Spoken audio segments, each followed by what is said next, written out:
Welcome to the Warning Track Power Hour. I am Dr. Andrew Scaff. He is Dr. Michael Werman, Esquire. On today's show, we'll talk about the NFL's divisional round of the playoffs. The Chiefs' nice win from last weekend. We'll also preview the AFC and NFC Championship games. We'll talk a little bit about the college football playoff, a little bit about the NFL coaching carousel, and even the Major League Baseball Hall of Fame inductees that will be coming into the 2025 class. We'll start today, though, with the Kansas City Chiefs' 23-14 victory over the Houston Texans on Saturday afternoon. Mike, once again, the Chiefs are in the AFC Championship game, seventh year in a row.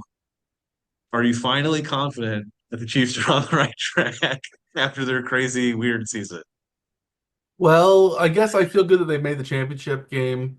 I think I saw a graphic on before the game started that of the back-to-back Super Bowl champions trying to win a third.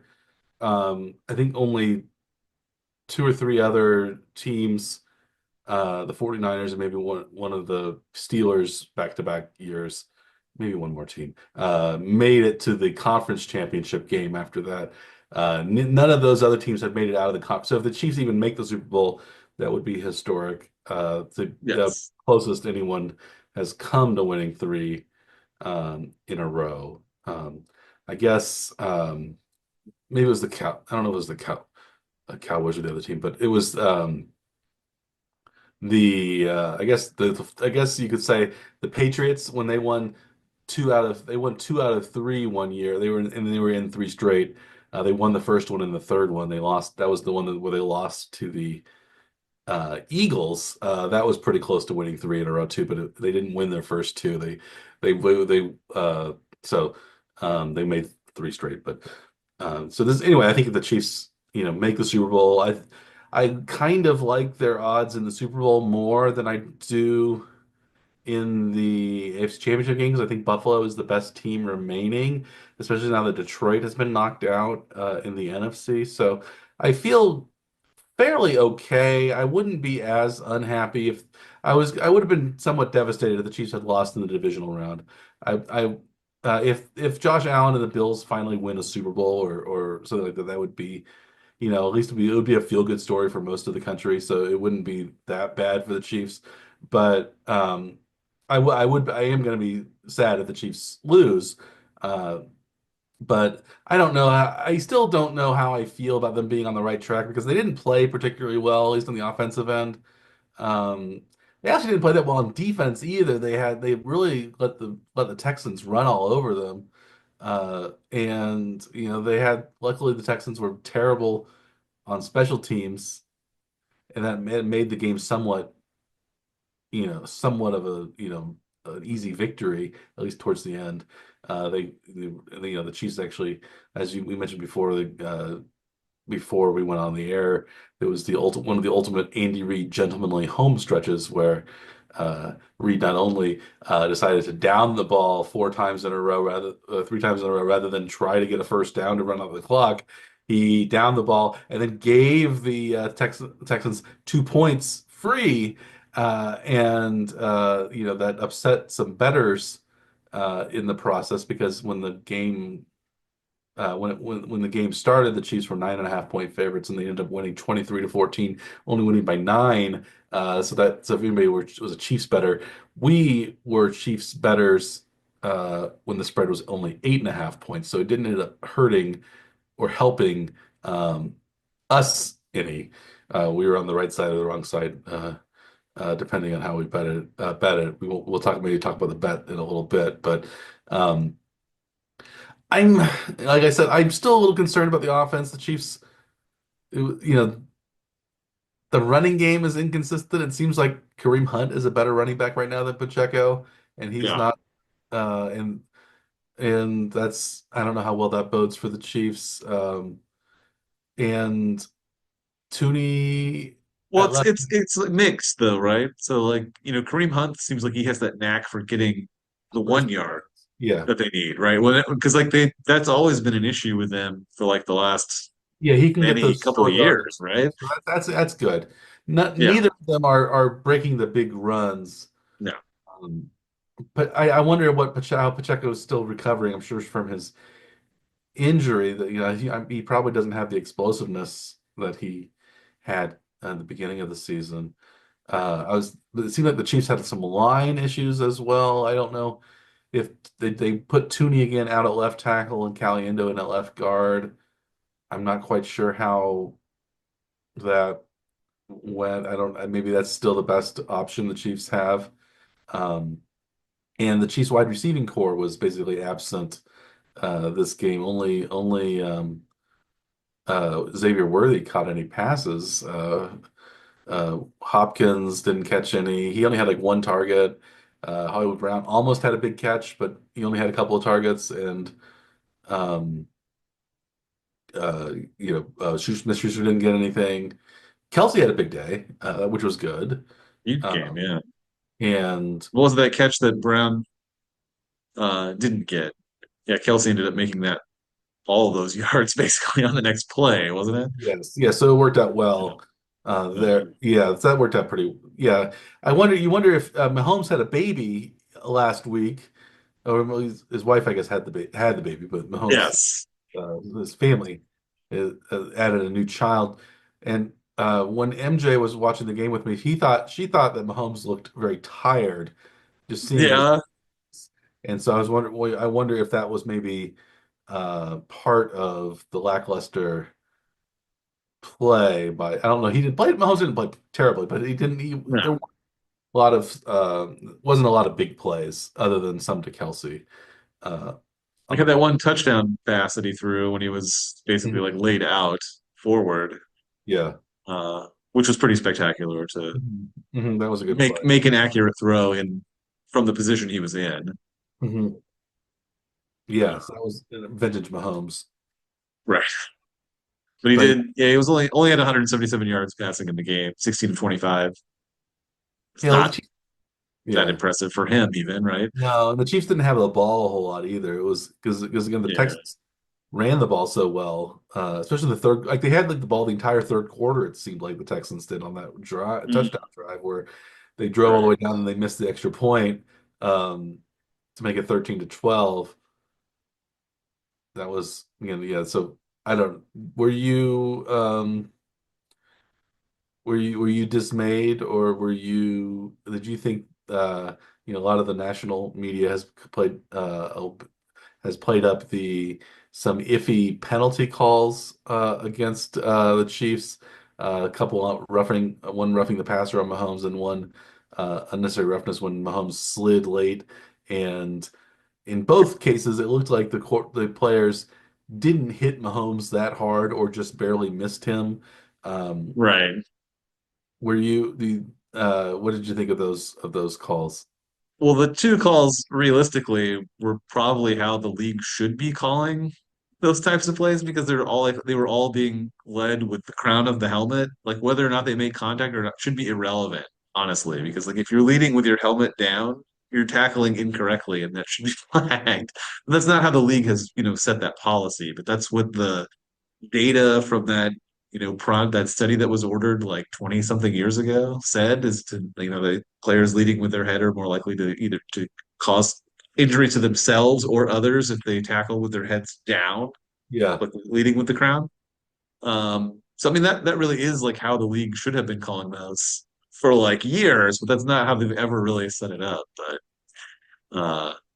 But you know there was contact to Mahomes' helmet. It hit him. It looked like it hit him in the face mask, which is what they're supposed to be looking for on on the roughing the the one where he pass. was upright. Yeah, so this Oh, the yeah, roughing call. and I think it looked worse probably from behind, and so, like only one of the angles made it look like it wasn't as bad as it was, but it looked like he was like Yeah, rising up and like hitting him with the front of his helmet looks like on Mahomes' helmet rather than like around the like you'll see that when the Chiefs you saw all their sacks, none of them were close to Stroud's head.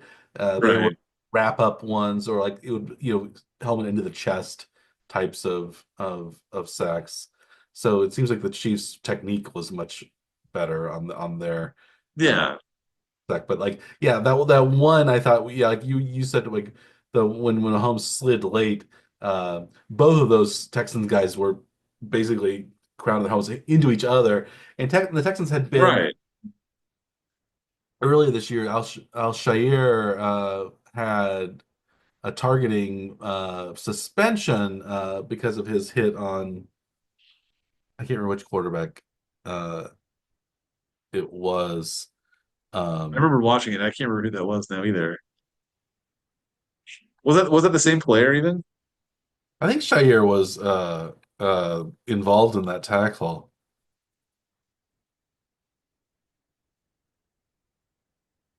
I mean, yes. I mean, it's It one was of those Trevor. things like, It was well, Trevor Lawrence. He when he hit on the oh yes, that's right. yeah. Yeah. Um, No, I just don't like seeing that. It's like players are still doing the same thing, that should have been outlawed a very long time ago is leading with the top of the head. It's like that's what should be penalized. It shouldn't be whether or not they make contact with anybody else's head. It should be if they lead with their head. yeah. That should always have been what the penalty was meant to be. The Hmm. league should have made it that way. It makes it a lot easier to call too, so they don't have to look at like, oh, did a player's head snap back? So the other guy must have hit him in the head. That makes it into a judgment call, Yeah. which you shouldn't need to make. Like it should just be if the player puts his head down to tackle, that is what's flagged. You see that, it's not a judgment call. You did it, right? Like Yeah. everyone can see that. And it But like seems if to you're me that's trying to what. look to see where someone makes contact with something else, now Mhm. it becomes a judgment call. So it's the league has purposely made these rules in a way that like just gives the referees more leeway to do whatever they want to make it look like there may be some impropriety in some of the calls. I don't like the sort of like hazy, you know, gray area rule book writing that the league has done. I think it makes it look much less legitimate. Do you agree with that, or do you not care about any of Yeah, that? I think. Well, I think the league defended both of those calls. They said they both were the right call later, so I think maybe the league Yeah, does do things a little bit more like what you say they should. And so maybe there's a misunderstanding about what how they make calls and what calls they don't make. I think they tend to err on the side of making the call rather than not, especially when it comes to yeah, quarterbacks. Which I think is something that is good for all quarterbacks. I think any quarterback would have gotten those calls that Mahomes got. There was also some people were upset that Mahomes kind of tried to get hit before he went out of bounds uh, later in the game, trying to draw another penalty, but he was still in bounds when he got pushed out of bounds, and there was no penalty on that run. Do you remember that one? Uh, yeah. That's what the announcers said. But Mahomes didn't like turn to the ref or no. like put his hands up like this, like Josh Allen does He like raised his arms as he constantly. was falling down, flailed a little bit, but that was about But that it. was just trying to get his balance, though. It I wasn't think like asking for a it flag. wasn't That it was wasn't as big a nonsense. yeah. Well, I've seen bigger flops from Josh Allen this year, at least Yeah, than but on and like every single game he plays, Mike. yeah, yeah. So we'll see. We'll see what the Chiefs, with Allen, are playing, against Allen next week. Yeah, Do you want to talk? So uh, maybe it, just real quickly though, but that worthy catch that he made, that twisting over the top catch, does that give you a little more confidence in the downfield passing ability for Mahomes to Worthy? it does. Now we've finally seen that. Now we haven't really seen it all year, but now we've seen it in the playoffs. Does that give you some more confidence? Yeah, kind of. I think it makes me. Um, It makes me feel like they drafted Worthy not just because he was super fast, but because he actually has hands. Yeah, And I hadn't seen any great catches from Worthy this year, basically. I don't think. I think he's made some catches. He's made some nice catches, but they've all been like, I don't. really remember him diving to catch anything They're this year. usually like in motion in a slant Yeah.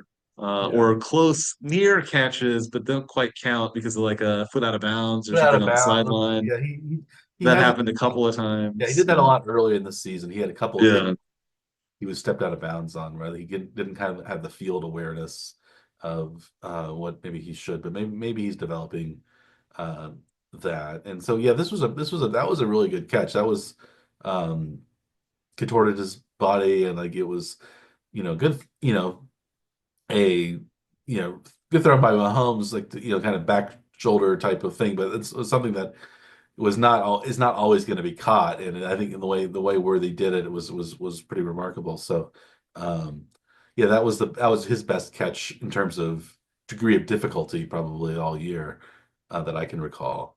So that does I think bode well, hopefully going forward. Um, yeah, maybe. Do you think? Uh, maybe related to the receiving, do you think Travis Kelce can keep up his play out? Well, he just can he because he's he rested enough from the regular season? Can he become playoff Travis Kelce for the rest of the season? Do you think? Do you think he's got a couple more big games in him? I think he has passed Jerry Rice in terms of number of receptions. I think he only needs a couple hundred more yards and two more touchdowns to equal or pass Jerry Rice in terms of postseason yardage and touchdowns. Uh, do you think? So are you confident about Kelce going forward, or is this just a blip, or is this a trend of good playoff Travis Kelce? certainly looked like he turned back the clock from well to at least 1 year ago anyway, because he hadn't shown quite that explosiveness down the field, and yeah, he managed to get free several times and rumble for a long ways, and ended up with 117 yards in the game on 7 catches and a touchdown, including a 49-yard He, catch and run too. So that was that was his yeah, I mean longest playoff that's catch ever. is that right? Yeah. Pretty good. So yeah, I mean, it really looked like yeah, he was able to flip the switch back into the sort of traditional old Kelsey form. So I appreciate that. Hopefully that's something he can keep going. I mean, if he was able to do it in the last game, why wouldn't he be able to do it next week too? I don't know why not, really. So Yeah, I'm hopeful of that as well. Um, I'm should we talk about our bets from the Chiefs sure. game? So we'll talk about the bets for each of the four divisional games. Um, I was so the Chiefs were favored by 8.5 when we made their bets. They won by 9. So I bet Chiefs on the Chiefs. Andrew bet against the Chiefs. His anti-homer tendencies got the worst of you here. So you missed that spread. We Unlike, missed field goal, missed extra point, would have been enough to for well, Houston to cover the spread. So then there were opportunities. maybe the Chiefs would have tried on the last drive to try to do something rather than give the ball to the other team or give points to the other team uh, to end it. I still think that's a little bit silly the way the Chiefs did that. I don't think there was any likelihood that a punt was going to be blocked. Like, why couldn't they just try to run for a first down either? Rather than and actually bleed the clock out rather than they only gained like 4 seconds from their um, um, Running the full play and running backing run, up. running in the back. Yeah, they still had maybe 6 seconds they got when Ariza was Yeah. in the end zone. But he also could have been run around and like got tackled and dropped the ball and somebody could have picked it up. It seemed like that was a risk too. I don't it it's one of those things where it wasn't like Ariza sometimes where they do the fake when they want the intentional safety where the kicker just throws the ball out of the end zone behind uh or Yeah. kicks the other way or something. Yeah, it was a little it was a little silly. I don't do you think that was meant to irritate sports bettors who by the time they made the bets it was a 9.5 point uh 9.5 point Chiefs spread. Sure seems that way, Mike. I don't know how else to explain it because it isn't like tactically it wasn't very bright.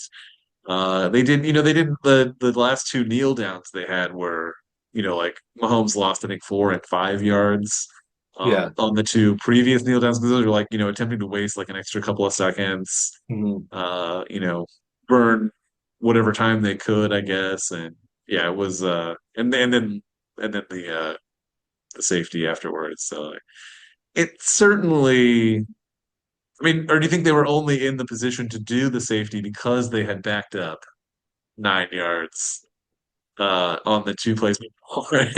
I It's still think they all should it's have. all very dumb. I don't know I don't. why I you don't know why they bother did with it either. that. I think it was. It seems they were trying to be cleverer than they needed to be. I think. I don't think it Yeah. helped them at all. I think all it does. Maybe they liked the idea of the free kick instead of the punt. Maybe they thought there was a little bit more security in that. But yeah, I guess I it's don't know, still. Mike. It doesn't make any sense. Yeah. But it was the ultimate gentlemanly finish then by But allowing their opponent to cover the spread. yeah. So that didn't look like it was big of a win, I guess. Yeah, it was winning by not.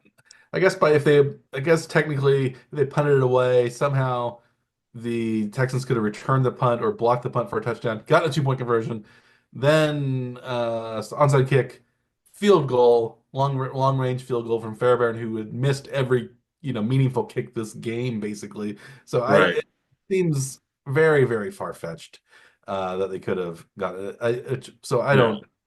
I think yeah, I don't know why the Chiefs didn't do what they usually do is try to get a first down and actually have the clock and run it down to zeros rather than it. Well, because they had run Kareem Hunt on the first play of the session. So like they were moving it forward and then they like, okay, well, now we're gonna go backwards.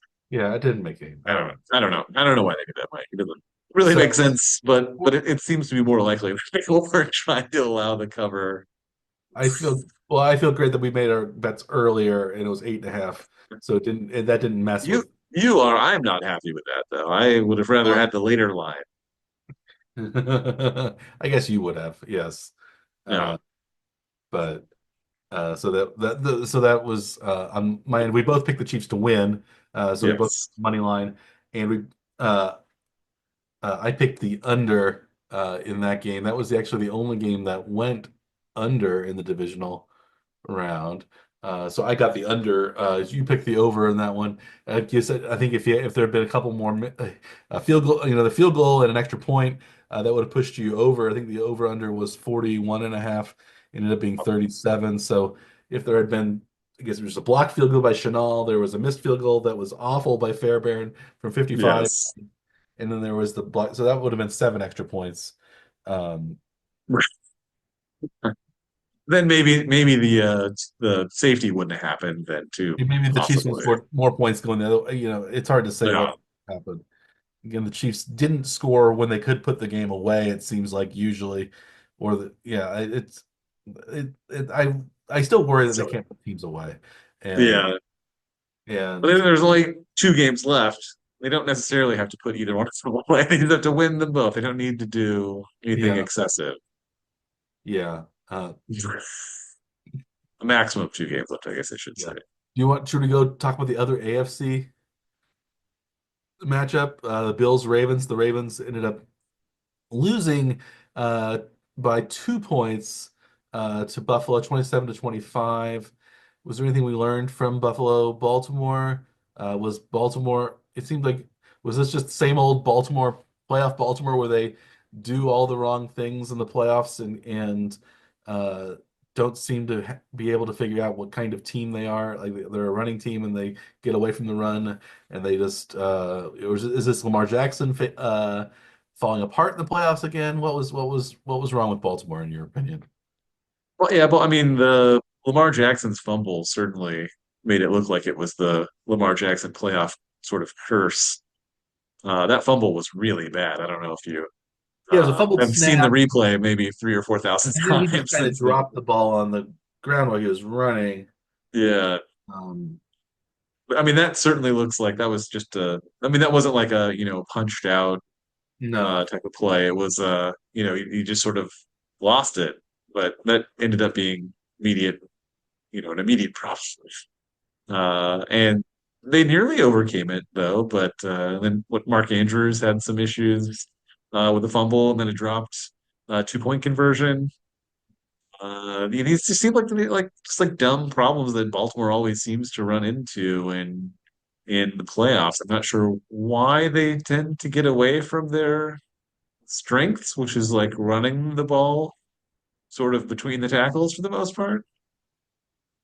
Yeah. And Lamar Jackson sort of being somewhat creative, but now seeming to be like running for the sidelines a lot more and not taking the hits.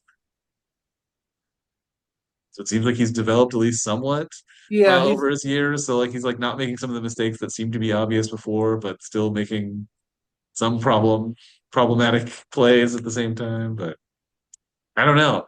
Yeah, it does seem like Baltimore just has general problems in the playoffs though, and is this a it's Mark?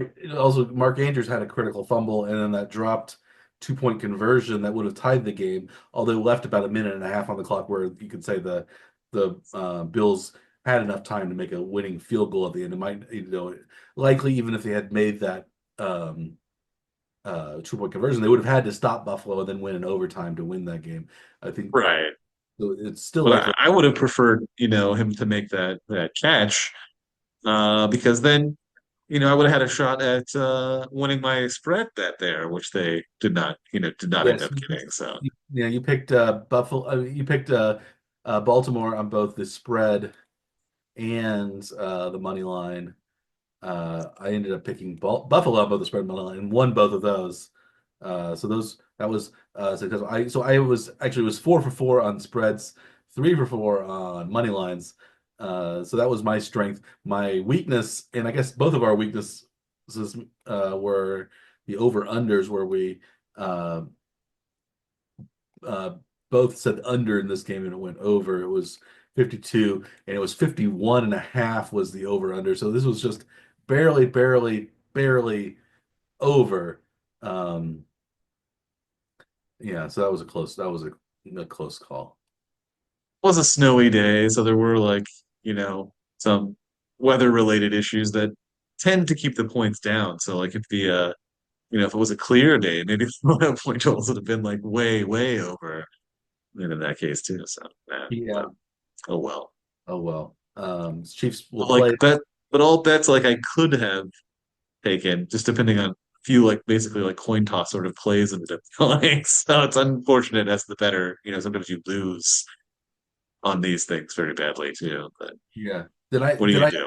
did I ask you this was did I ask you this before we went on the air, or was this after? Which team would you matches up better for the Chiefs? Hmm. Is it Buffalo or is it Baltimore? I think I asked you this before we went on the air, right? I think it was before, yeah. Yeah. I This think I would have preferred to see Baltimore because of how Baltimore played in the game. I think that's we sort of talked about maybe the last week even, but uh I don't know. I just don't ever want to see Buffalo, I don't think, like in the playoffs in general.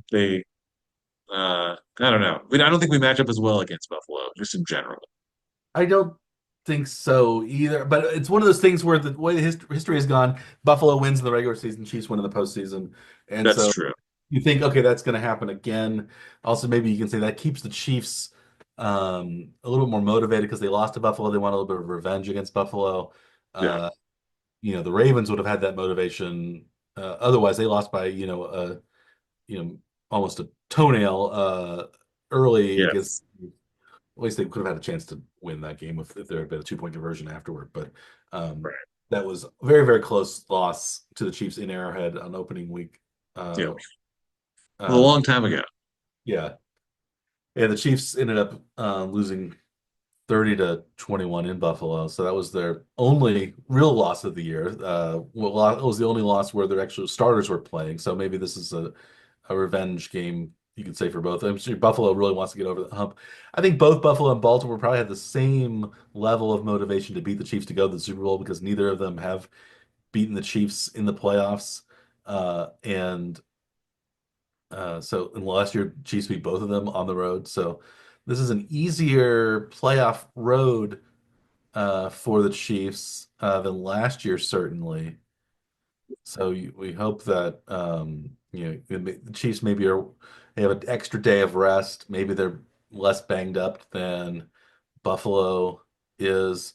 You talked about Lamar Jackson kind of avoiding hits. You also this is before we went on there talked about Josh Allen not avoiding hits and getting maybe putting himself in harm's way unnecessarily. Uh, you know but he never seems to get hurt when that happens. He seems to be indestructible Yeah, somehow.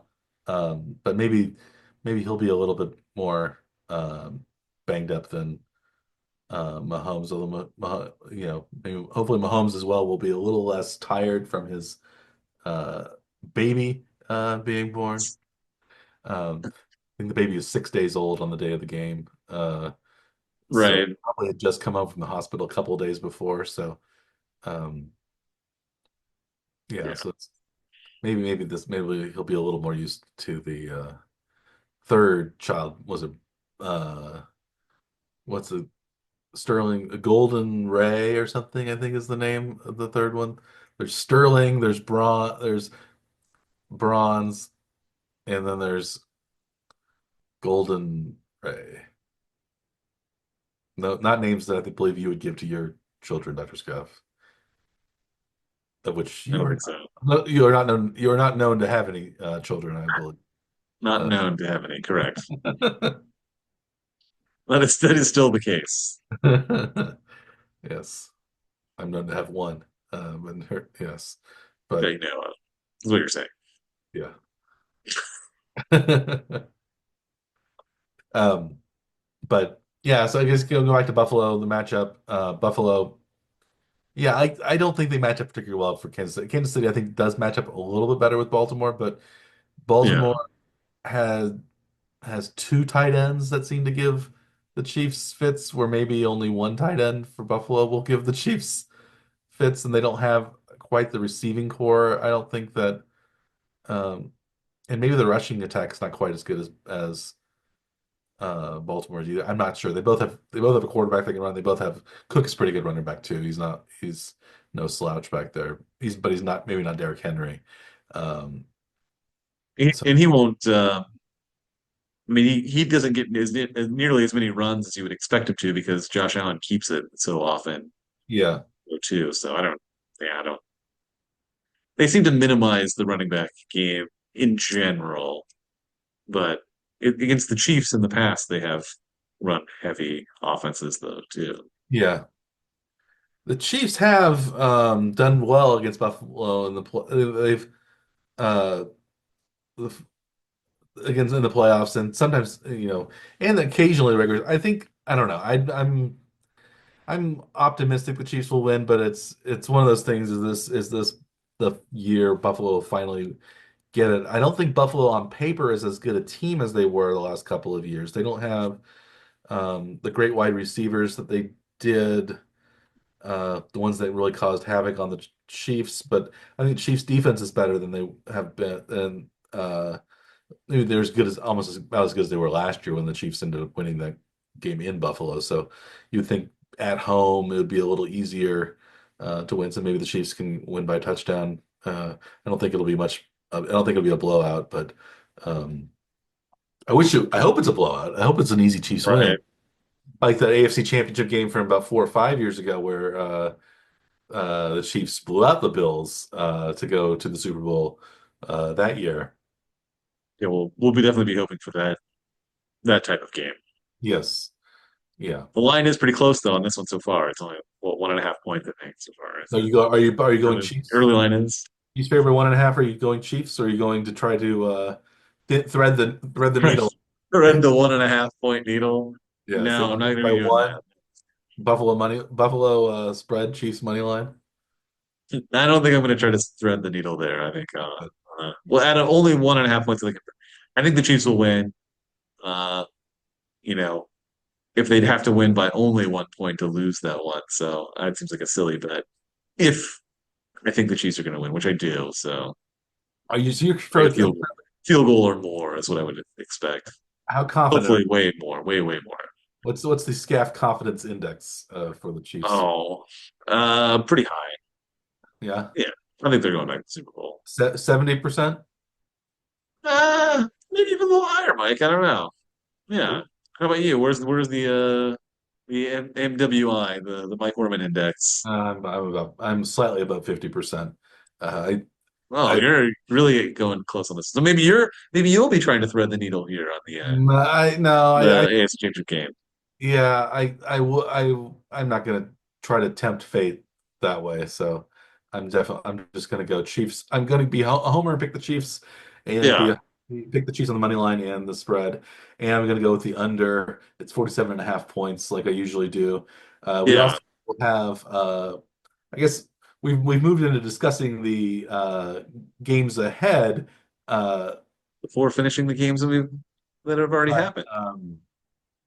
we maybe we guess we can this is our show. We can do whatever we want on the award show. That's right. Maybe No we one's telling us we can't do it this way. so we also will have prop bets on running and rushing and passing totals in the game, and I haven't decided what we want to do on those yet. So we'll do that on the NFC side as well. But since Yeah, we've been already kind of discussed the Chiefs prospects, maybe we'll return a little bit to the a final word on the Chiefs at the end. Uh, yeah. um, But I fully expected your the MWI to be much higher than mine even for predicting the AFC Championship game. I mean, because specifically that you went with the homer bet with the Chiefs favored by 8.5 points, and you usually don't go with the homer bets when they're that far of a spread when the spreads are that big. well, I'm just trying to be as on the side of the Chiefs as much as I can. But And but without the confidence though, like you're still going to don't have take the the bet confidence. but not have confidence in it. That I'm seems making a strange. bet without confidence. Yeah. Ah, I don't trust my confidence one way or the other. I don't think that has anything to do with what the bet is going to be. So I'm always just going to go bet on the Chiefs. I think I bet every spread on the Chiefs this year. Uh, oh, I don't know I if think I you're right. I think you have. I think you're right. I've tried to thread the needle a few times and was I think I got at least one of them right. yeah. So I think I missed most of them because they've been closer games than what they should be. But yeah, I'm always on going to be on the Chiefs side. So that's my I know, and so I know if I were making real bets with real money, that I probably wouldn't bet on the Chiefs very much because I'm a homer and not a sharp uh nonpartisan disinterested bettor.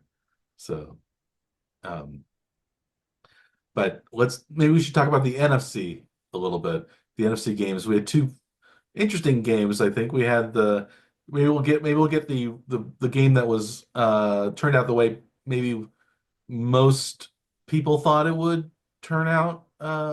The Rams Eagles game.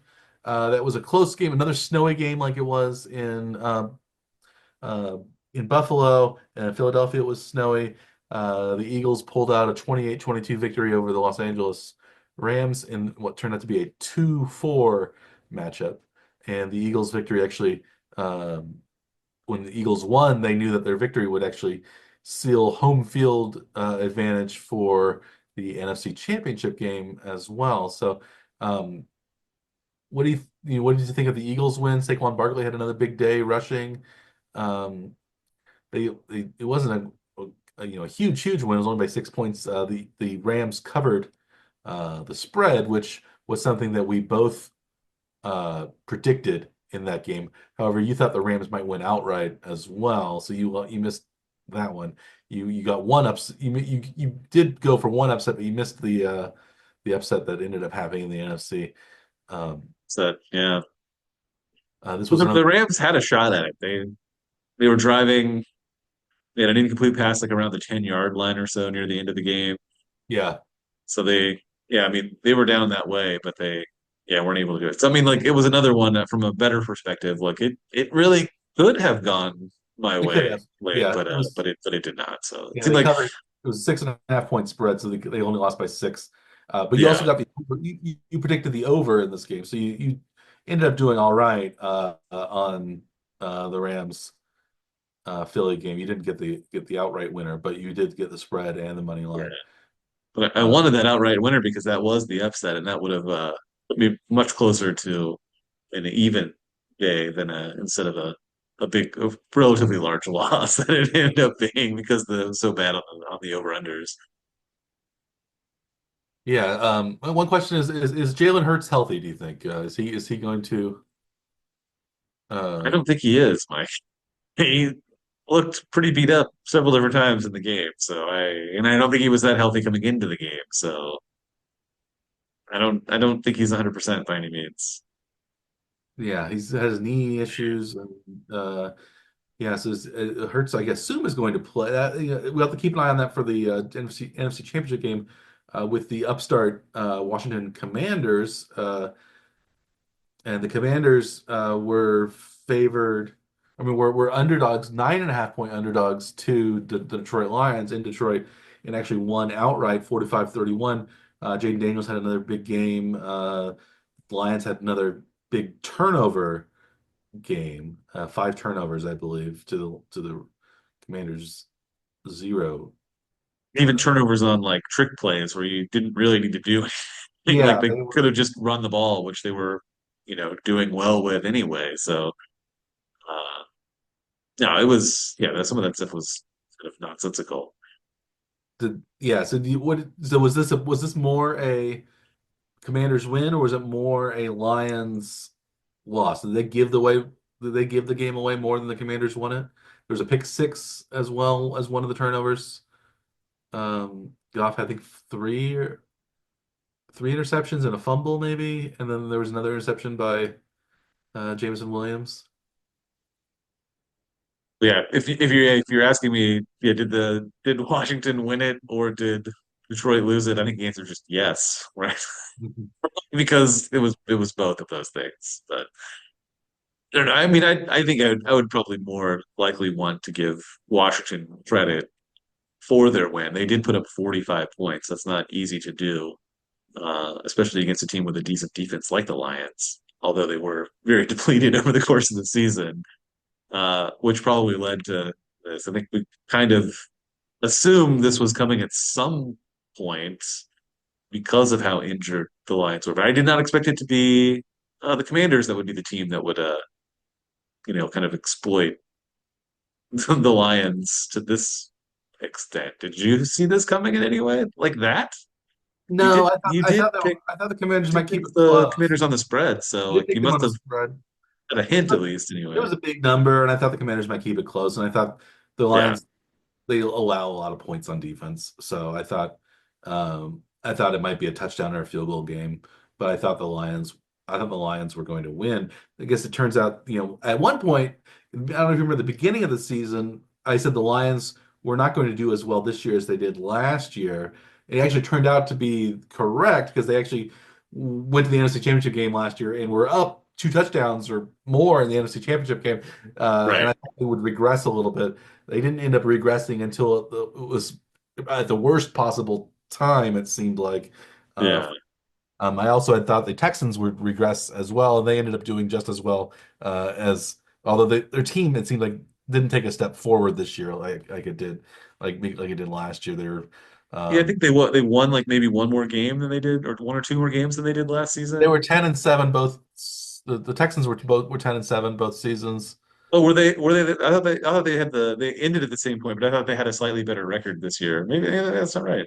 And then they won one playoff game and lost the second playoff game. So they were So exactly that was the same. exactly the same. Yeah. And they lost. They were the number four seed and lost to the number one seed. Uh, So um, they did not regress or progress. no, but so I was kind of wrong on both counts, but I was also kind of right on both counts that neither of those teams became the championship threat that people assumed or thought maybe would happen. But but anyway, the Lions, yeah, they might actually also lose both coordinators. This might be the one. We'll talk about the coaching carousel Ben Johnson, actually, the offensive coordinator, has actually accepted the job in Chicago, the head coaching job. And it seems like Aaron Glenn might accept the New York Jets job, the defensive coordinator. So you wonder whether this was Detroit's last best chance at making the Super Bowl. You know, Detroit does not have a history of sustained success in football, that's for sure. Do you think that Detroit will be back next year as strong, or is this was this their last best shot at a Super Bowl championship? I mean, yeah, they don't have like a prolonged history of it, but their recent history has been quite good. So, it seems like they should be able to go, have at least one or two more, at least decent seasons. I don't expect them to like regress to their like the old Lions form where they're, winning two, three games in a season. I can't see them going back that far, but it does seem like they have, sort of instilled this new sort of culture there that does involve winning. So I expect them to keep winning. At least, I think they'll be above 500 for at least a couple of years. I don't know if they could get back to this 15-2 kind of thing immediately. It does seem like new coordinators, like it takes some time to work in whatever system they want, unless they find like a clone of the outgoing coordinator. Is that how you see it, or do you think it's gonna be something totally like totally different now? I think next year they're probably due for a step back, maybe the year after. A little bit like what happened with Philadelphia. Philadelphia lost both of their coordinators when they lost the Super Bowl to the Chiefs. They Mhm. both went Steichen and what's his name, the guy who became the Cardinals coach, but the Colts coach and the Cardinals coach. Gannon became the Cardinals coach. They lost both coordinators, and then last year the Eagles had a really good start, but they had all that kind of rockiness that you could kind of see coming, and then they collapsed the last several games of the year. They made the playoffs, but they kind of limped in, and then they lost to the first Yeah, round to Tampa. Um, and this year they have new coordinators again, I believe, and have done better. So it might be a couple of years to get back to the level where they are. And by that point, who knows what's going to happen? But you would think they had so many injuries, maybe they'll be better next year because they won't have as many injuries. Uh, yeah, so that could be good. But yeah, I think you need court. I think because Campbell is not, as we talked about before, Campbell is not a X's and O's guy. He's an attitude guy. right. And Culture, attitude, yeah, yeah. And you need, I think, those X's and O guys underneath him. And so I think it'll be really important to hire a good coordinators, but it'll be might be a different scheme next year for both offense and defense. Sometimes that takes a little while to figure out. So yeah, I know this may have been Detroit's last best chance. I'm not sure. Uh, yeah, Goff is getting he's 30, so he's still in his, I guess, prime, but he's maybe still a limit. There's still a limit on what he can do as a quarterback. He's a good quarterback, but he's not, compared, what you see with Jade Daniels, how dynamic he is. right. Well, Not you know what Goff's ceiling is, and he's pretty close to it already, right? He's not Yeah. going to find some new level that he can go way beyond. He's Kirk Cousins basically back there, Yeah, a few yeah, years younger than Kirk Cousins. Um, right. and yeah. Um, Yeah.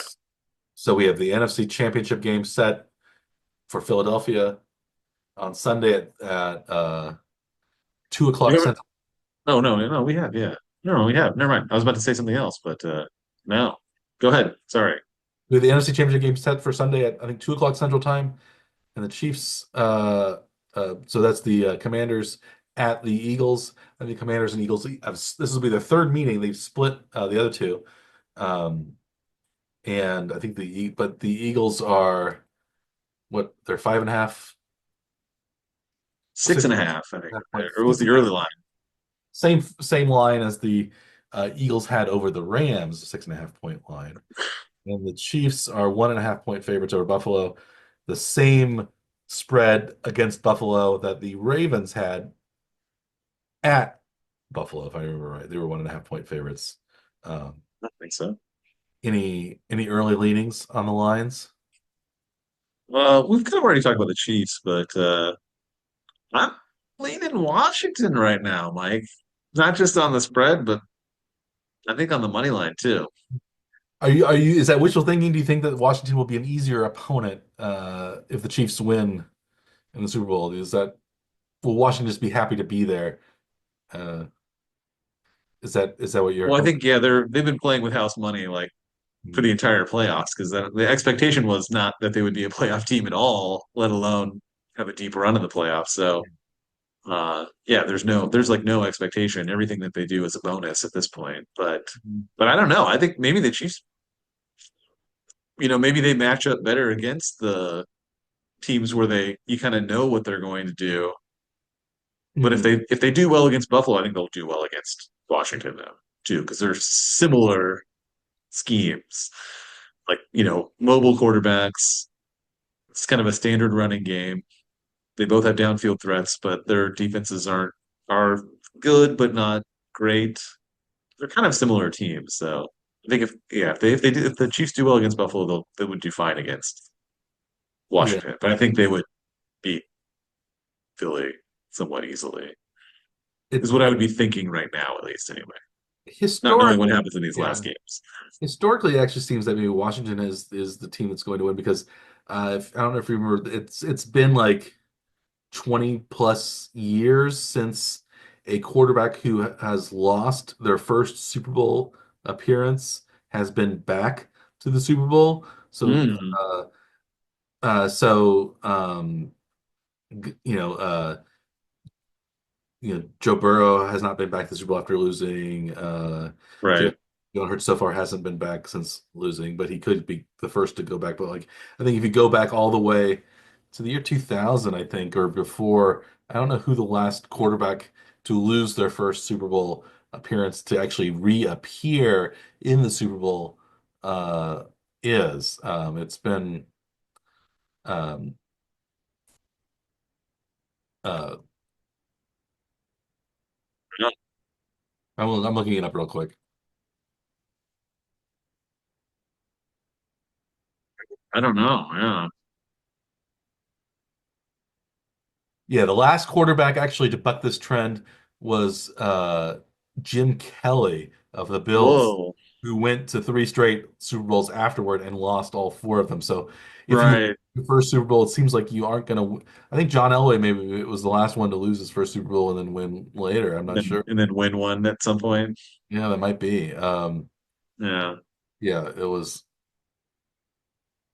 Well, in Uh, general, the trend is if you lose the Super Bowl, you tend to not have a very good next season. that's true too. And the 49ers sure, showed that trend pretty Yeah, heavily then, didn't they? yeah, all losing quarterbacks since the past 18 quarterbacks who lost the Super Bowl debut never made it back to one. So that includes um, Brock Purdy as the last one. So But that's only been one season. I know, So but so it's far, yeah. it's lived up to it. So this would indicate you would think that Jalen Hurts would not make it back, as otherwise he would be the first to make it back in 35 years. It seems like so. Yeah.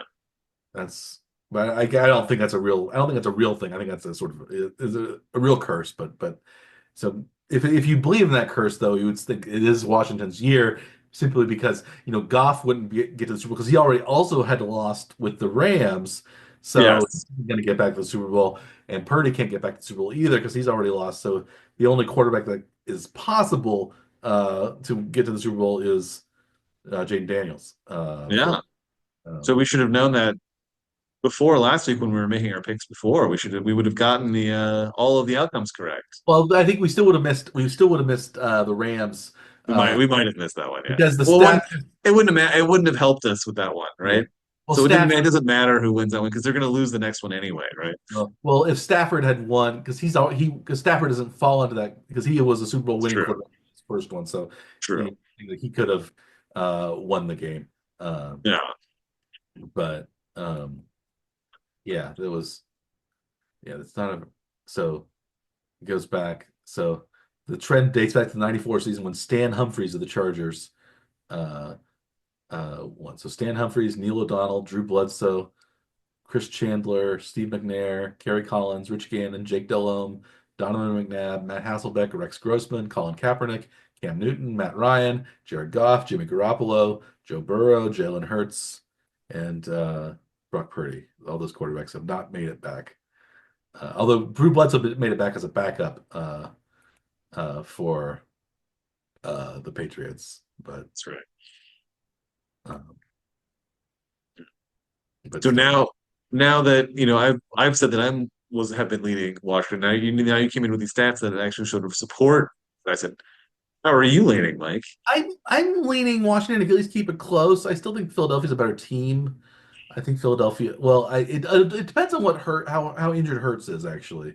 If How Hurts is? Hurts is hurt, yeah, Yes. um, maybe I would lean Washington out. I mean, Washington outright, but um, and that's another thing it's one of those things as well. You think, well, the Chiefs I think match up better against Washington than they will against Philadelphia because Philadelphia will have that revenge going for them if they're back in the Super Bowl if the Chiefs win. So you want to see maybe Washington, uh, and it would be most casual fans would want to see Washington rather than Philadelphia in the Chiefs. If I'd say the casual fan without fan of neither of those teams would want to see Washington Buffalo Super Bowl, a matchup of one of the you know The Northeast. one of the Jim Kelly losses. It's also this the super anytime Buffalo has made the Super Bowl, they've lost to an NFC East opponent. If they make the Super Bowl again, they'll play an NFC East opponent uh, Right. in the Super Bowl game. So there's that history as well. The Buffalo has they lost to the Giants, they lost to the Cowboys twice, and then they also lost to the then Washington Redskins. Um, so But because the Super Bowl is a TV ratings boon, who do you think the league is rooting for? I think the league's rooting for Mahomes to try to go for the three-peat. Although I think people would be excited to see Buffalo win, but I think the worldwide audience, I think, would want to see the Chiefs, and because of the Taylor Swift connection, would want to Right. see uh, Chiefs. I don't maybe not Chiefs Eagles reach the Chiefs Eagles first game was really really good, so maybe they'd want to see a rematch of that as well. But I think it'd be No. probably young upstart Washington and the Chiefs going for history is my Yeah. guess. But I don't. What do you think? Yeah, Chiefs, and it probably doesn't matter on the other side. Like from the league perspective, I think it's it covers the Northeast anyway for TV ratings, which they're going to get a huge ratings from everywhere in the country, but uh, you know, I think they like to see the bigger market areas being represented for the actual TV ratings Yeah, themselves anyway. So yeah. it doesn't matter. Washington D.C., Philadelphia, they're both like relatively large markets, and They're both top 10. Yeah. Well, I yeah, think Buffalo's market is actually smaller than Kansas City's market, so maybe that's yeah. But Kansas City seems to be the face of the league right now at this yeah. point anyway. They're in like advertisements all Hmm. the time. They make Hallmark movies about the team now. There's going to be another series apparently that revolves around the Chiefs somehow. Oh wow, I didn't hear about Um, yeah, I think Pete Holmes I think is going to be in it, I guess. So, uh, the comedian. that. Yeah. Uh, so yeah, apparently the Chiefs have gone that mainstream now. That there's going to be more than one different Well, type of it's show that Chiefs. centers around the Chiefs. I think Yeah, it may just be on like a YouTube thing, but it's like with actual actors. But yeah, I don't know. it's gonna be a YouTube show. Buddy style comedy, multi-episode buddy style comedy series called The Magic Number. It's actually debuted already on January Oh, is it 14th. already out? I didn't even know. Yeah. The comedy is voiced by Kansas City native Chiefs fan Jason Sudeikis, Pete Holmes, Holly Robinson Pete, and Christopher Maloney from Law and Order. Uh, is in it. It's a recurring character. Yeah. Now you're gonna start watching it, aren't you? Yeah, you'll have to. But that's the kind of thing the league wants, though. Holly Robinson Pete, you might remember from Hanging with Mr. Cooper. Sure, He is also married to the former NFL quarterback Rodney Pete. Uh, Rodney Pete. yeah, I don't. Did you ever watch Hanging with Mr. Cooper? No, no, I didn't watch that show. Yeah, Yeah, Gio, was that one of your shows? it wasn't one of my shows, but I remember watching some episodes of it. It was on. It was. Ah, It was on TV in the early '90s, so I think I probably watched some of it. I remember that it was a show, but I don't remember ever seeing it though. And that was back in the era where you had to like actually like be present to watch television, Yeah. like a scheduled time even. Doesn't that Y- seem crazy at this point now? Yes. Yeah. I don't think I watched it. It ran from Hey, Mr. Cooper ran from 1992 to 1997. Yeah. I think it was part of the it was after Full House. It was also on the T it also was on the TJF, not on ABC. So if you ended up watching, Hmm. you might have watched Hanging with Mr. Cooper or some. Uh, Yeah. but Don't remember ever watching it. Yeah, I don't know why. it wasn't a great show, but it was uh Mark Cooper, former NBA player turned substitute teacher slash gym coach and basketball coach, uh, and ended up marrying or Vanessa Raven Simone was in it. A slightly older Raven Simone. You remember you know Raven Simone, right? Right. Yes. From That's So The Raven and Olivia from the Cosby the Show. the youngest of the Cosby Show. Yeah, when Yes, Rudy yes. wasn't quite cute enough anymore to carry the show, they Right. They had to brought get a in younger. you need a young, Yes. sassier, cuter kid. So they Right. brought Olivia.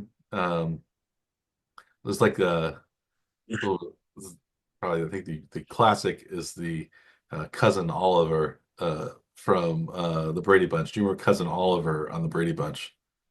I had forgotten about him until you just mentioned it. Honestly. Yeah, because I think that's so they do that.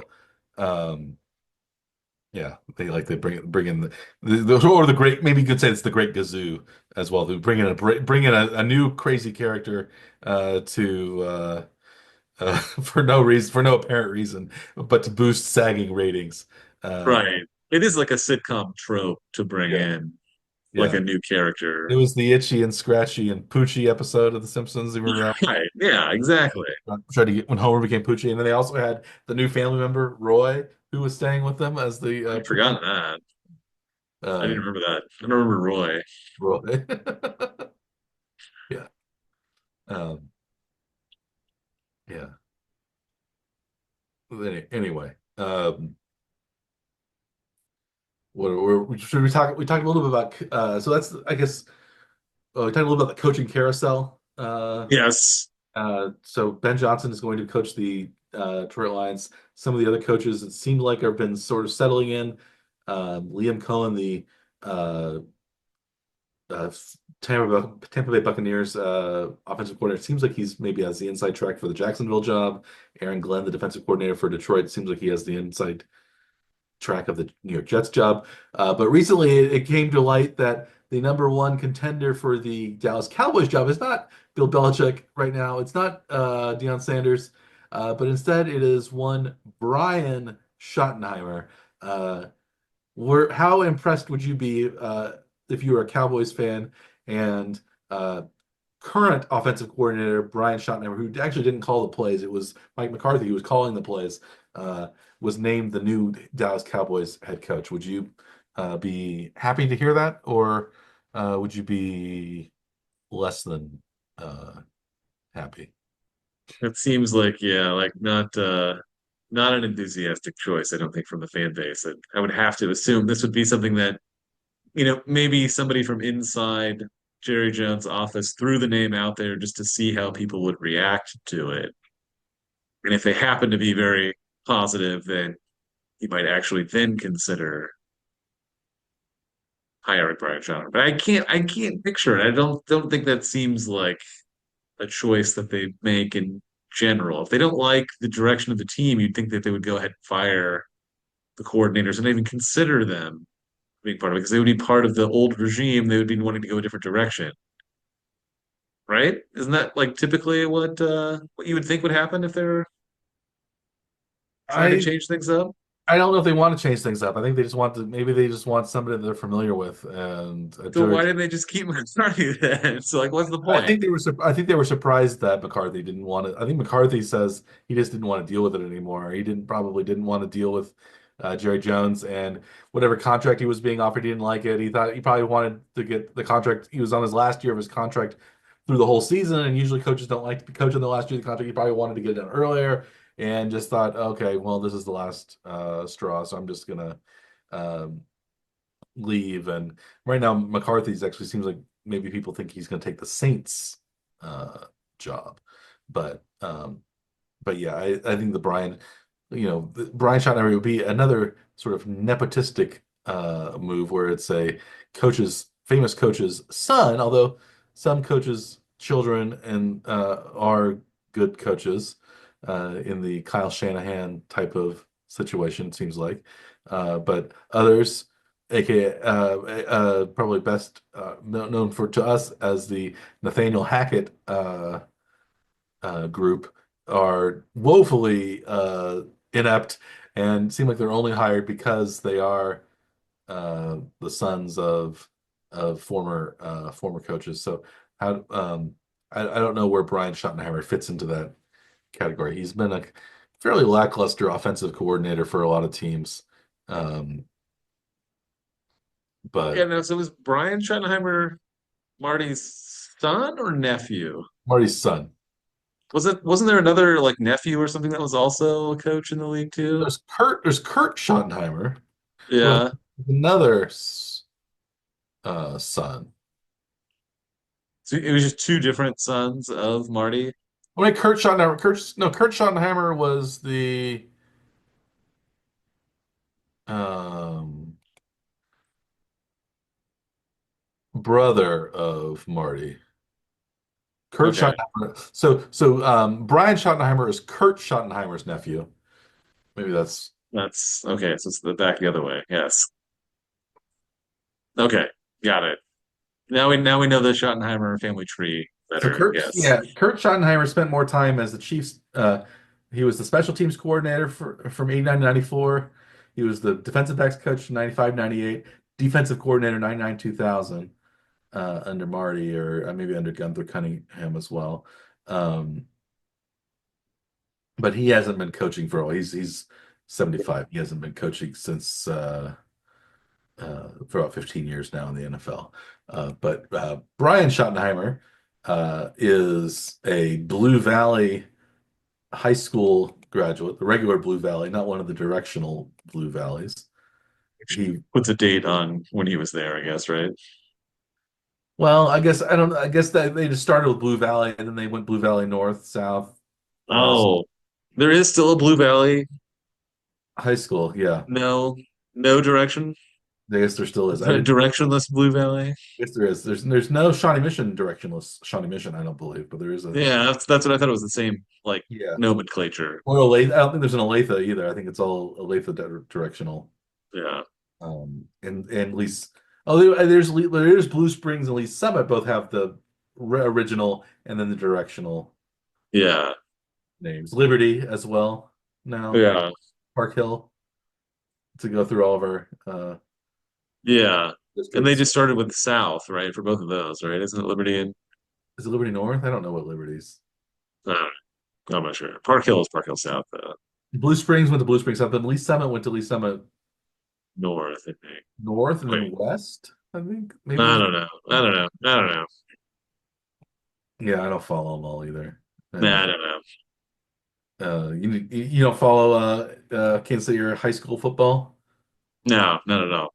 Not No. even a little bit. You don't go down to Northtown and still go to the games? No, I Wear don't. your wear your Letterman's jacket? I never lettered in anything, Mike. So You lettered in I think you lettered in like Science Olympiad you lettered, right? I didn't have there weren't letters for that. Oh, I thought there were. No. So no, I did not do that. Okay. I thought you had. Do I you think go for back? debate. I thought maybe you let her in. Hmm. I think you No. had to like win a tournament or something, and Uh, I never like won anything there. I was you a were always mediocre debater, but you I were was always on. Yeah, you were saddled with the different partners each time. You didn't have a chance to grow your debating skills with a partner that grew with you. You always were. It seemed like you had a different. Did you have somebody different every year? I did have somebody different every year. But I Okay. don't know if that had anything to do with me though. I think that was I think I was not good. Oh, So that was oh well. So, yeah, it's not that good. well, I I'm sorry to hear that. This is not going where I thought it was going to go. Where I thought, I thought you did let her in something, but no. Ah, no, never did. Okay, well, you can still wear a Letterman's jacket without the letter. Uh, I guess I could. yeah, I'm not going to though. So no, no, I yeah. don't do that. I haven't gone with my Letterman's jacket to any football games since I've been gone either. So No. Even when you were back in Kansas City, you didn't no, I think I you don't go back to the high school just to hang out. no, I think we went to, I think I went to a homecoming game during one high school reunion. Maybe we went to the And I game. didn't go to the game. I just went to the bar I think I instead. went to part of the game. I think we went to part of the game. I Yeah, I don't remember really. yeah, It was 20 years. We're almost due for our 30th high school reunion. yeah. That's ridiculous. Yeah. I Anyway. remember that reunion though, that people did go to the game. I was like, why I don't want to go to the game. I just want to go. I'll go where everybody else is going after the game, that's where I'm gonna go now instead. That Well, seems smarter. And I get still think it was the right choice, I'm sure, yeah, I'm sure yeah, you didn't have a flask or anything at the game to smuggle in. Uh, so you had to get started somewhere. Mike. You didn't pregame in the parking lot Yeah. and then No, no, no point.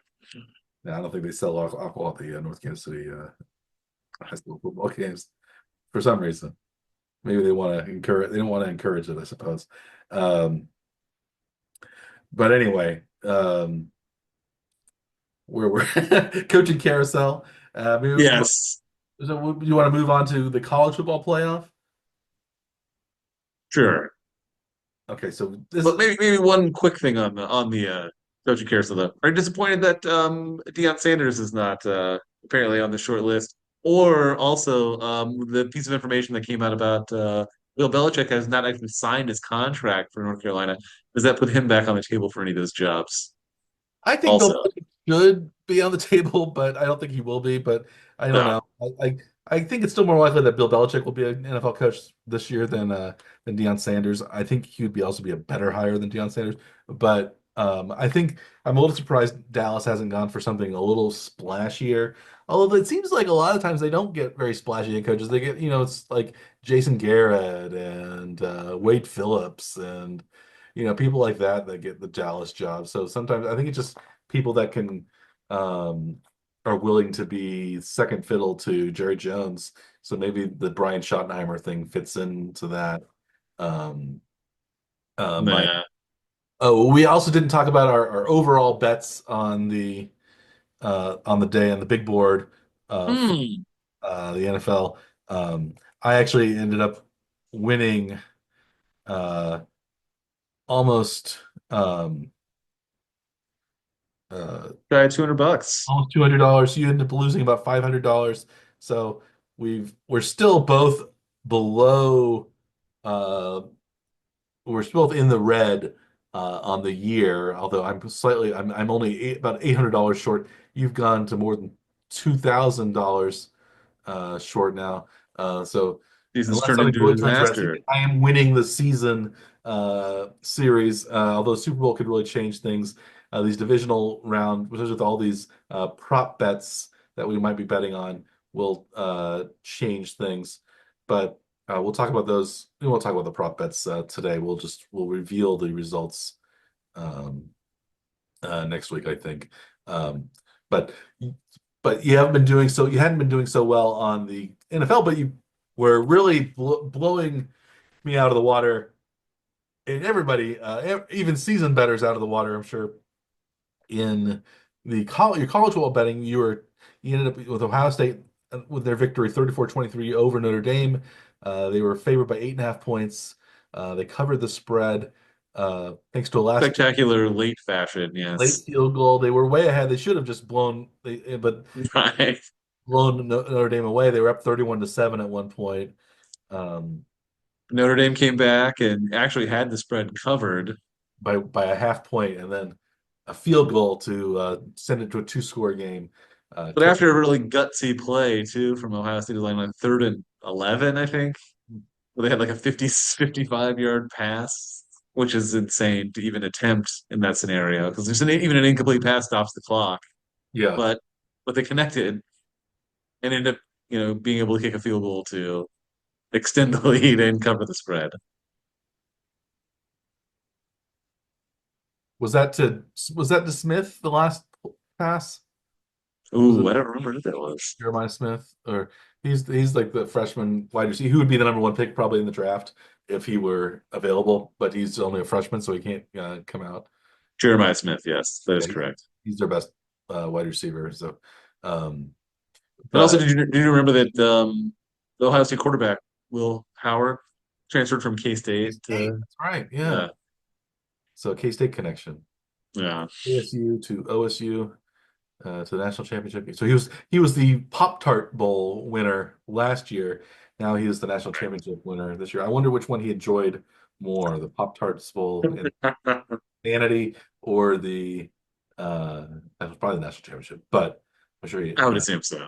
sure it was But closer. he didn't get to eat a A humanoid mascot. mascot. Suicidal. A self-immolating mascot or self yeah. One of the most strangest things ever done on television, I think. That whole spectacle. Yeah. Um, yeah, they should do that in the national championship game. Somebody should, some mascot, the Buckeye should turn himself, and I guess roast himself over an open fire, and then the Ohio State could enjoy the bounty of the Buckeye. Um, Yeah, I mean, obviously, have you talked to the National Championship Committee to propose this as no, the I haven't, celebration? but we did. You better go to the patent office with that very quickly, Mike, to make sure that your idea is registered under I'm your sure name. some, yeah, I will. Yeah. I will. I'm sure somebody will try to steal that if we don't register it. But you so back to the betting. You got that one correct. I got that one correct as well. And I believe you went to 10-1 on your bets. So plus 900 on those. I was, I believe, 5-6 5 and 6, yeah, 100. But I did on the get my spreads. I did on the spreads. I did get my futures bet correct. So I was plus 400 overall. You missed your futures bet, so you were plus 800 overall. So you still won uh, both. We were both up on the money, which feels good. Um, yeah. Do you think?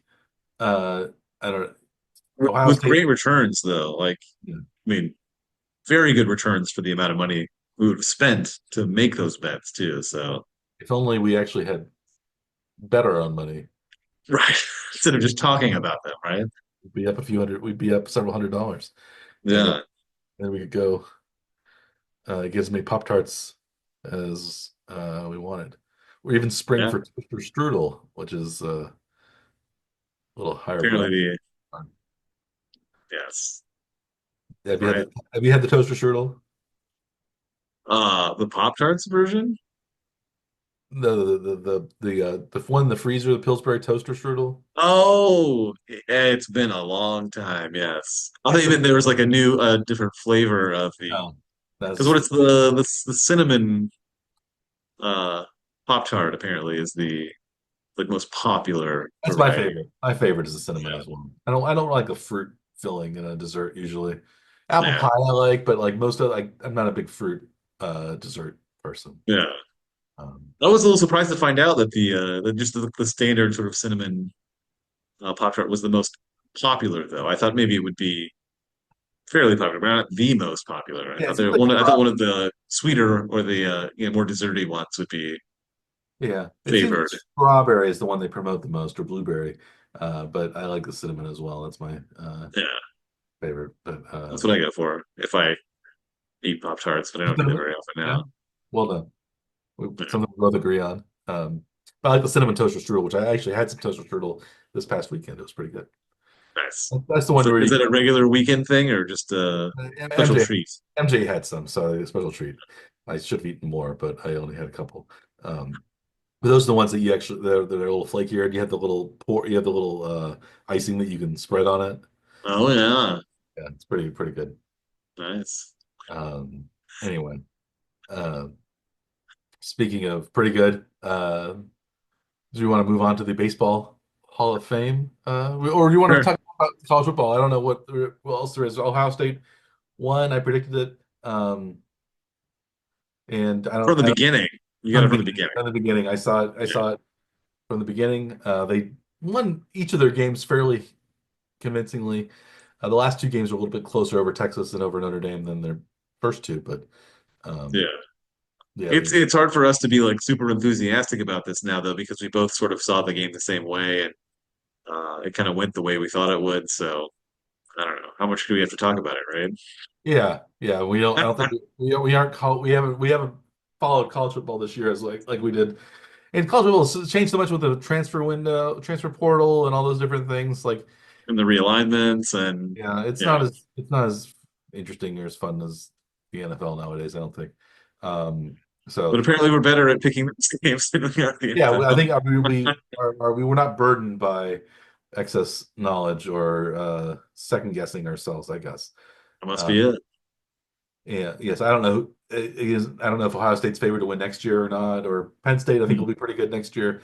Um, but I'm not sure about Notre Dame or the other teams, but I'm sure Yeah, those suspects will come back.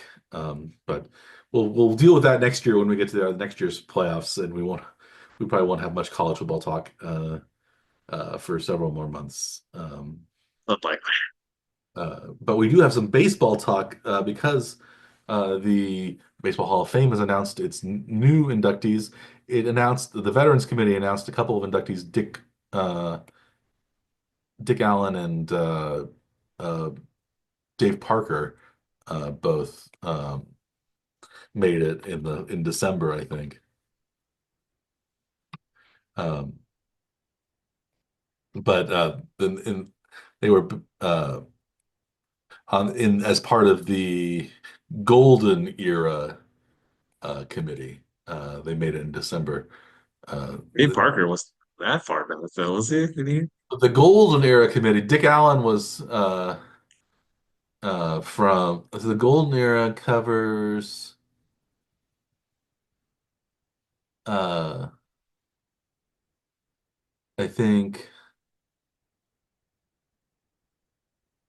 there's Modern Era, there's Golden Era.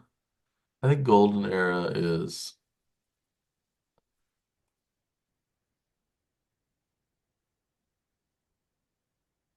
Figured it was just any any group that wasn't elected in some way, or wasn't on the ballot for some reason.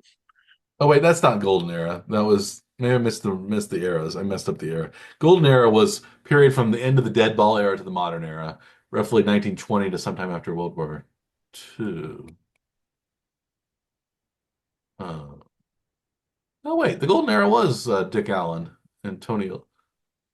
But Dave Parker was like around in the 80s though, wasn't he? Yeah, maybe it's Was it classic. They call it classic era. They're or calling it is it a different Dave Parker? okay. They're calling it the classic era, which is period prior to 1980.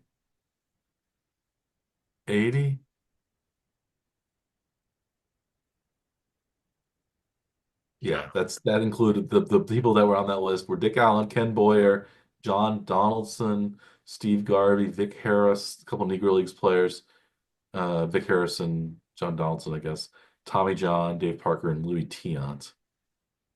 Um, I don't know exactly. I thought they had different. They seem like they changed the veterans committees around all the time and how they do that. But anyway, we were going to talk about the major Hall of Fame, the more recent inductees who were voted in. The most uh, notable was Ichiro Suzuki, voted in with almost unanimously. Only one ballot did not include Ichiro. And then also joining Ichiro in the Hall of Fame are CC Sabathia, pitcher CC Sabathia, and Billy Wagner, longtime closer for the Astros and Mets and others.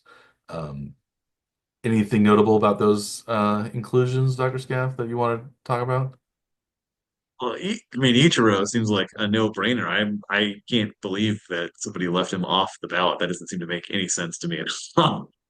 I There's wonder. still only one fully unanimous Hall of Fame inductee. Do you remember who that That's one Mariano was? Rivera. Derek Jeter also had one person leave him off the ballot. Uh, Right. he's unanimous -1 as well. Yeah. So I don't know if it I would was I would have left Jeter off just to be the one guy. Maybe Ichiro has somebody like that also then I guess, maybe right? somebody doesn't like each other. Like it was Pete. Well, Pete Rose has died, but somebody, and he was not going to be voting for the Hall of Fame anyway. Uh, but I guess it maybe could be some. Well, I guess Ichiro did play for the Yankees, but he's not known for the Yankees. So maybe it was some Yankees guy. He wanted Rivera only to be uh, the only unanimous one, so he voted against him. Or I guess it could be that the guy thought, "Oh, Ichiro's going to make it anyway. I'm going to vote for 10 other people to try to get them Yeah.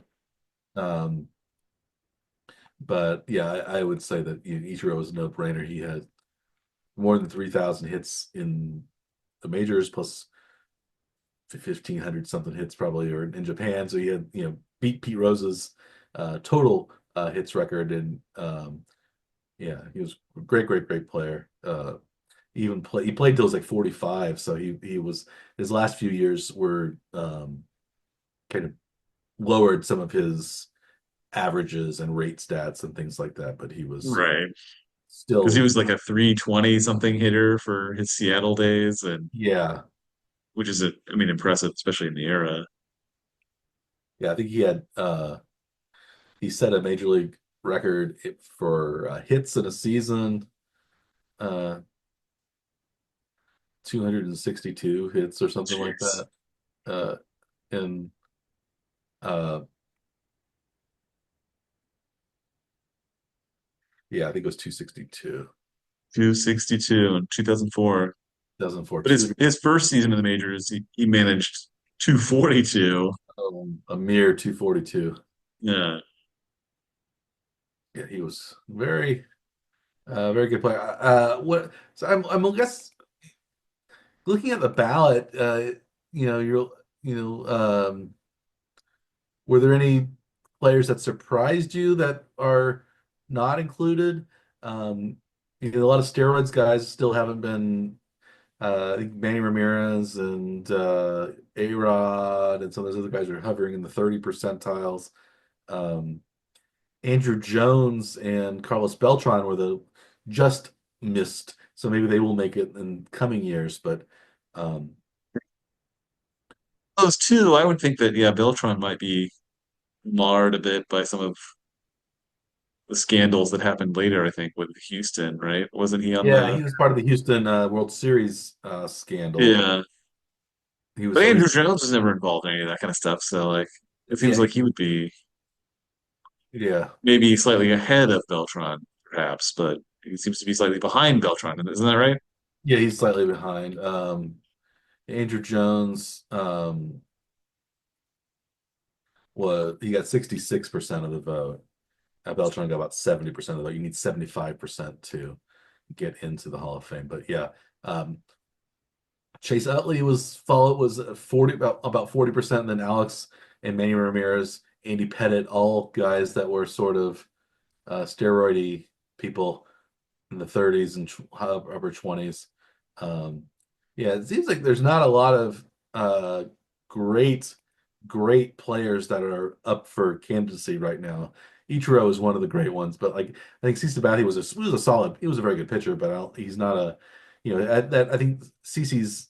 Sabathia's inclusion in the Hall of Fame, I think, maybe bodes well for somebody like Zach Greinke going forward. Um, but yeah, it'll be a few years, before people like Pujols and Verlander and I guess he hasn't retired yet, Justin Verlander, um, or Scherzer, some of those big name pitchers coming down the pike. But yeah, I don't. Billy, the one that kind of I question the most, I guess, is Billy Wagner. He was a good closer, but he's just again I think he was a very good closer, but I guess I don't know. He's still a closer. He's not. He wasn't Mariano Rivera level. He didn't win World Series. He didn't win Cy Young awards. He didn't. He had a good ERA, good number of saves, but Never actually went to a World Series even.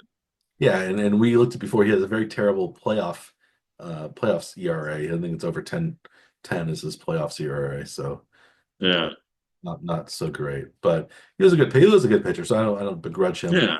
for making it. But I don't know if I would have voted for Billy Wagner.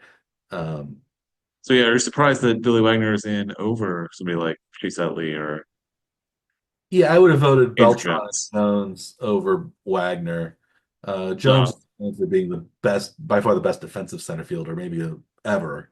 And Beltran, I think maybe because of his Royals connection, I would have voted for him. yeah. But yeah, Chase Utley is a good player. Jimmy Rollins is on the ballot too, 18%. Um, they seem to be the same player to me. Jimmy Rollins, both middle infielders for the Phillies. Phillies. And I think of Jimmy Yep. Rollins being a better player than Chase Utley, but Utley's got more votes, so I don't know. And Utley was involved in didn't he slide hard into one of the Mets Yeah, there was. players and basically ruin his career Yeah, what was in a that? playoff game? That was Utley, wasn't it? Yeah, infamous Chase Utley slide. Oh, it was Ruben Tejada was the Was it player. Mets shortstop? Is that right? Yeah, Yeah. yeah, Ruben Tejada. I think he was pretty young when that happened. And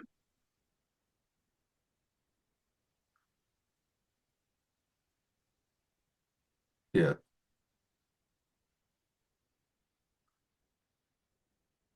yeah, fractured Tejada's fibula in the collision. 2015 National League Division Series. Chase Utley slid into Tejada, and Tejada never did much. Well, he played for a while, but he was not as successful uh, after uh, after that incident. He it's he maybe was less egregious than the Pete Rose All-Star game. the Ray Fosse. I Right. almost said Bob Collision Fosse. at the plate. Uh, Yes. yeah, Ray, not Bob. yeah, not Ray. Yeah, Bob Fosse would have slid out of the way and made an acrobatic tag to get Pete Rose out. He would have choreographed something Exactly. exciting. But yeah, yeah, it looks like uh, that basically ended his productive career. Uh, it seems like he had another year. Yeah, after he never really played for the Mets. He never really played a lot of games after that particular incident, Ruben Tejada. But maybe that would. But yeah, I think didn't Jimmy Rollins didn't he win an MVP? I thought. Let's see, Chase Utley has 64.5 career WAR according to Baseball Reference. Jimmy Rollins has 47.6. So I guess in terms of WAR, wins above replacement, Chase Utley was superior. Wow. Uh, but yeah, Jimmy Rollins won an MVP in 2007. Um, so that's what so he had a more spectacular single season. So Uh, Sabathia's career WAR was 61.8. So Utley actually has more war Yeah. What's than Beltron? now or soon to be Hall of Famer CC Sabathia. What was that? What was Beltron? War. Looking that up. 70. Andrew Jones is 62. So they're all kind of in that 60s. Pretty Uh, close, yeah. Zach Greinke, I think, is higher than Sabathia in terms of war. So maybe he's a player that might get it. 77.5 is Greinke, so he's quite a bit higher than Sabathia. Uh, Yeah. so maybe he is a more shoe-in candidate than I might think. But um, do you have any particular memories of I guess Ichiro famous? You remember Ichiro's famous line about Kansas City?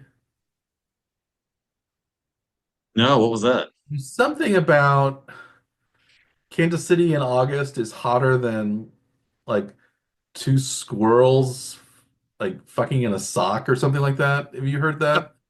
I've heard the line. I didn't remember that was Ichiro that said that though. That's funny. Gross. Yeah, it was an Ichiro line. I yeah, something like that. I can't remember exactly how it went, but that was an Ichiro line. So I remember that from Yeah, that uh was one of those things that like he was had some like famous sort of like speeches I think that he'd given in All-Star games where yeah, like a lot of the locker rooms players that had not interacted with him didn't like maybe didn't know that he actually speaks English fairly well, but yeah, apparently delivered some like some pretty spectacular like expletive filled yeah. like pump up speeches that delighted the crowd in the locker rooms before the games. Yeah. It's two rats and a wool sock. It was two rats. Uh, I didn't I've heard that before, but I did not know that was attributed to Ichiro. That's not what I would have guessed. yes. That's funny. Yeah. But so that's anyway. I like yeah. Ichiro was one of my favorite players. Do you think that CC Sabathia though is maybe one of the only professional athletes that actually got into like more impressive shape after he retired? Yeah, you But showed me you a don't picture. see that very often anyway I didn't from realize. Yeah, I it's didn't yeah. realize that. You had shown me a picture of CC post playing career and during his playing. He was always a fairly hefty guy, but he's become more ripped and toned. A little bit. It just seems odd, right? For yeah, He's a professional athletes to professional get in athlete. better shape after they retire. Yeah, he wasn't quite David Wells, but he was a pretty big guy during his pitching career. CC, or um, who am I thinking of? The uh, the pitcher, the really the hefty pitcher for he played for Like Cleveland. Bartolo Colon or Bartolo Colon. That's what yeah. Sid Or there was Fernandez. that great video of his where he like grabbed his stomach after he finished an inning or something, right? And yeah, that like lived on as a GIF for a very long time. Bartolo Colon, I think there's pictures of him like every time he swung a bat pitching like at a ball when he had his batting helmet, his helmet like flew off because he was so uncontrolled when he was when he's swung the bat. Bartolo Colon, yeah. Rich Garces was another one of those big hefty pitchers as well. Oh, Guapo. Uh, Yeah, like a Jabba Chamberlain or oh yeah, some of those like yeah bigger guys. But yeah. all the years that Sabathia was in the league, uh, what does a CC stand for, Mike? I don't know. Curly Charles. Charles is correct. Charles is the middle name. Ooh, hey, not bad. But I think you're going to go a long time before you get the first name, though. Okay, what's the first name? Harston. Karsten Charles Sabathia. Harston Charles Sabathia, yes. Nice. Going back to Bartolo Colon, he's only 46.2 WAR. But he did win 247 games, which was basically as many as CC Sabathia. So But they were on a lot of the same teams, weren't they? Didn't they a play lot of those Cleveland teams, on those Cleveland teams together? yeah. Yeah, when was Cologne in Cleveland? Cologne was in Cleveland from 97 through 2002. So they only overlap by 2 seasons. Sabathia was there from '01 through the '07 season, then he played part of the '08 season in Cleveland before he was traded And to then Milwaukee. and then he was in New York for a long time, Sabathia. Maybe Cologne, was he ever in for the Yankees? He pitched for the Yankees in 2011. So Sabathia maybe was they're in together for the Yankees. Sabathia was with the Yankees from '09 through the end of his career in 19. Okay, so I guess they were both Yankees in 2011 as well. Yeah, so they overlap by 3 seasons on two different teams over their like long careers. Mhm. They each won a Cy Young Award. Bartolo, he won for the Los Angeles Angels in 2005. I like to see Bartolo Colon listed on there. So when Was did, he when did he retire, Cologne?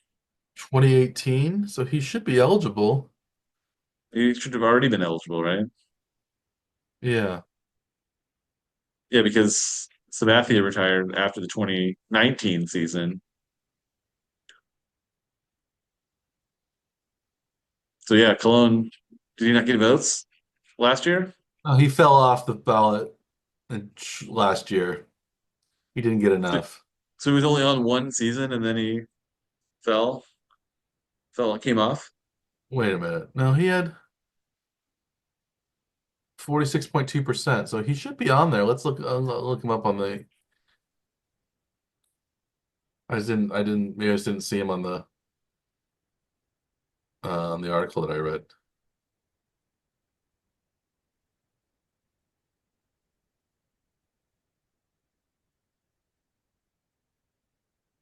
I thought he'd be on there. He should still be on there. Unless he was one of the guys that said he didn't want to be considered, because that has happened before. Yeah, I don't know.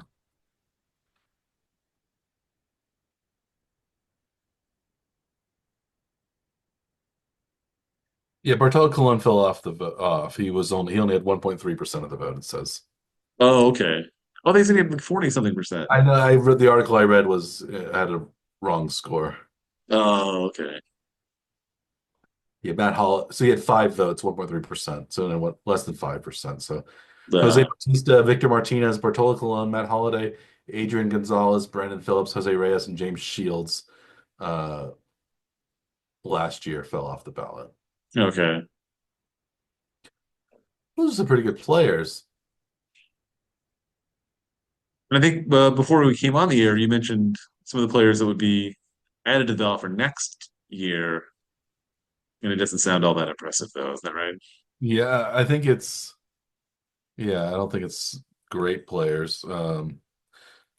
Who do you have that in I don't have a list for I mine. I had oh yes, I have it here. It's Cole Hamels, Ryan Braun, and Matt Kemp are the highlights. So that's I don't think any of those three will make it. I would say Hamels is probably the best of those three. Ryan Braun had some good years, but he also had some steroid uh issues. So Right. It's likely that the Hall of Fame voters will keep him out, even if they thought he was worthy, yeah, right? Based yeah. on their past voting tendencies Mhm.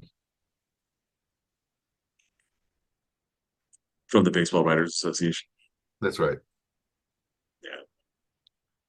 Well, so that's Well, so baseball. do you think those maybe the next year's prop being less impressive? Do you think that means Andrew Jones and Carlos Beltran have a really high chance of getting like next year? Do you think they'll be in the same kind of position they are now? Maybe no one will get picked next year. I could see it either no one or maybe probably both Beltran and Andrew Jones, since Yeah. they're fairly close. I think they're So I would be I it'll be a kind of mediocre year probably for Hall of Famers, but I think that would be the yeah, I think if one of them gets in, the other one will get in because they're both fairly close. You have any other baseball tidbits we want to convey? We've already talked about the NFL championship games. Do we want to anything else before we want to end this week's episode of the Warren Truck Power? Unconventionally ending on baseball rather than ending on football? Yeah. Well, yeah, we kind of went a little bit out of our traditional order, but it made sense, I think, the way we did it. I think so too. The last week's games leads into this week's game, so no reason to split them apart. No reason to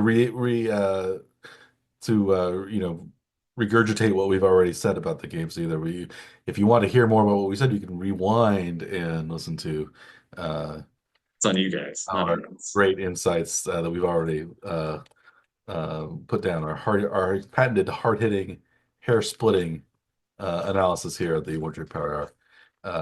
Without further ado, I guess we will sign off. As always, uh, I am Dr. Michael Werman. He is Dr. Andrew Scaff. We are the One Track Power Hour.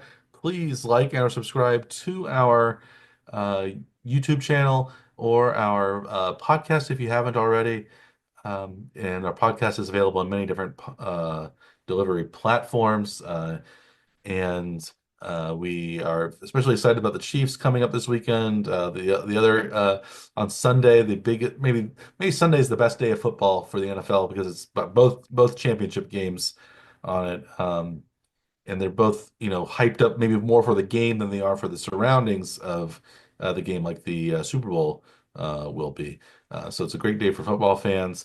We hope that if you're making bets on the games, your bets go swimmingly and they do well as long as your interests do not conflict with ours. And so we wish you good luck this weekend. And we still baseball is a couple more, maybe at least maybe a month away for pitchers and catchers reporting. We'll maybe have some college basketball action coming up in the next within the next few weeks as well. Talking about March Madness, and that we'll also have Super Bowl stuff to look forward to coming up next week. Our first of 2 weeks of Super Bowl previews coming up next week, and we hope that the Chiefs are one of the teams in it, going for their three-peat, unprecedented three-peat. Even an appearance in the Super Bowl after two consecutive victories, it would be unprecedented by the Chiefs, and we hope that happens. So we wish good luck to the Chiefs. Good luck to you all as well. And as always, we will wish you a good day.